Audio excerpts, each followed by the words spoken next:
ನಮಸ್ಕಾರ ಫ್ರೆಂಡ್ಸ್, ಏನು ಮಾಡ್ತಾ ಇದ್ದೀನಿ ಅಂತ ಅಂದ್ಕೊಂಡ್ರಾ? ಇದೇನು ಅಂತ ಗೊತ್ತಾಯ್ತಾ? ಹಿಟ್ಟಿನ ಪಲ್ಯ, ಕರಿದ ಹಿಟ್ಟಿನ ಪಲ್ಯ ಅಲ್ಲ, ಕೊರೆದ ಹಿಟ್ಟಿನ ಪಲ್ಯ.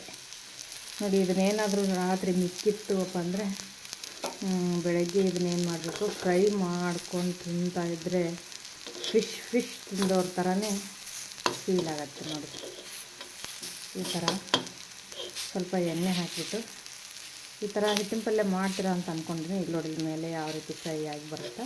ಈ ಥರ ಮಾಡಿಕೊಂಡು ಹಂಚಲ್ಲಿ ಈ ಥರ ಮಾಡ್ಕೊಂಡು ತಿಂತಾಯಿದ್ರೆ ತುಂಬಾ ಟೇಸ್ಟಿಯಾಗಿ ಇರುತ್ತೆ. ಇದು ಮತ್ತು 2 ದಿನ ಬೇಕಾದರೂ ಇರ್ಬೋದು. ಸ್ವಲ್ಪ ಎಣ್ಣೆ ಜಾಸ್ತಿ ಹಾಕಿ, ಯಾರಾದರೂ ಊರಿಂದ ಬಂದು ಉತ್ತರ ಕರ್ನಾಟಕದಲ್ಲಿ ಇದು ಕೊರೆದ ಹಿಟ್ಟಿನ ಪಲ್ಯ ಜಾಸ್ತಿ ಮಾಡ್ತಾರೆ. ಹೀಗಾಗಿ ನಾವು ಇದನ್ನು ಈ ಥರ ಫ್ರೈ ಮಾಡ್ಕೊಂಡು ತಿಂತೀವಿ. ತುಂಬ ಸಖತ್ತಾಗಿರುತ್ತೆ ಗೊತ್ತಾ ಫ್ರೆಂಡ್ಸ್. ಮೀನು ತಿಂದವ್ರ ಥರನೇ ಇರುತ್ತೆ ನೋಡಿ. ಈ ಥರ ಎಲ್ಲ ನೋಡಿ, ಮೇಲೆಲ್ಲ ಯಾವ ಥರ ಫ್ರೈ ಆಗಿರುತ್ತೆ ಅಂದರೆ ಈ ಥರ ಫ್ರೈ ಮಾಡ್ಕೊಂಡು ತಿಂತಾ ಇದ್ದರೆ ಸಖತ್ತಾಗಿರುತ್ತೆ. ಸುಮ್ಮನೆ ಬರೀ ಬಾಯಿಲೆ ಮಕ್ಕಳು ಕೂಡ ತಿಂತಾರೆ. ಇದು ಹೆಸರುಬೇಳೆ ಹಿಟ್ಟಿನಿಂದ ಮಾಡಿರ್ತೀವಲ್ಲ, ಇದನ್ನ ಕಡಲೆಬೇಳೆ ಹಿಟ್ಟಿಂದ ಮಾಡಿರಲ್ಲ, ನಾವು ಹೆಸರುಬೇಳೆ ಹಿಟ್ಟಿಂದ ಮಾಡಿರ್ತೀವಿ.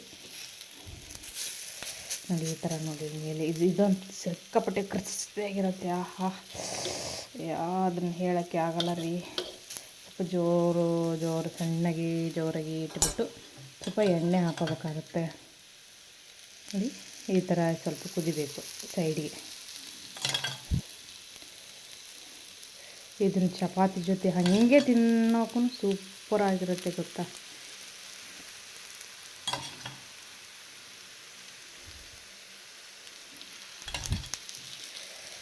ಈ ಥರ ಕೊರೆದ ಹಿಟ್ಟಿನ ಪಲ್ಯ ಮಾಡಬೇಕು ಹೆಸರು ಹಿಟ್ಟಿಂದು ಅಂತಂದರೆ ಗೊತ್ತಿಲ್ಲ ಅಂದರೆ ಕಮೆಂಟ್ ಮಾಡಿ.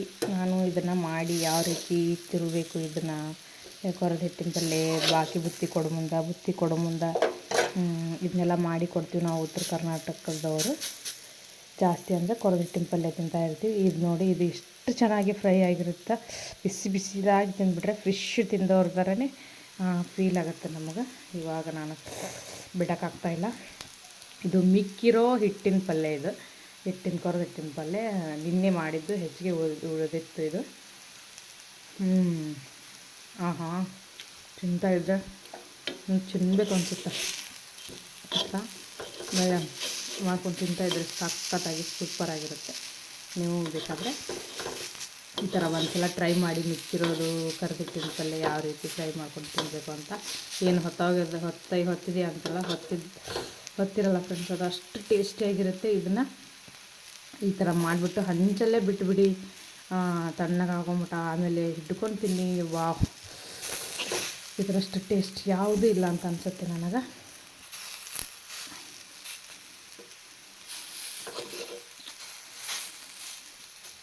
ಸಖತ್ತಾಗಿ ಯಮ್ಮಿ ಆಗಿರುತ್ತೆ ನೋಡಿ. ಈ ಥರ ಫ್ರೈ ಮಾಡಿ ಗ್ಯಾಸ್ನ ಆಫ್ ಮಾಡ್ಕೊಂಡ್ಬಿಡಿ. ಚಪಾತಿ ಜೊತೆ, ರೊಟ್ಟಿ ಜೊತೆ ಹಚ್ಕೊಂಡು ತಿನ್ನಿ, ಇಲ್ಲ ಹಾಗೆ ಓಡಾಡ್ಕೊತ ತಿನ್ನಿ. ಮಕ್ಕಳು ತುಂಬಾ ಇಷ್ಟಪಡ್ತಾರೆ.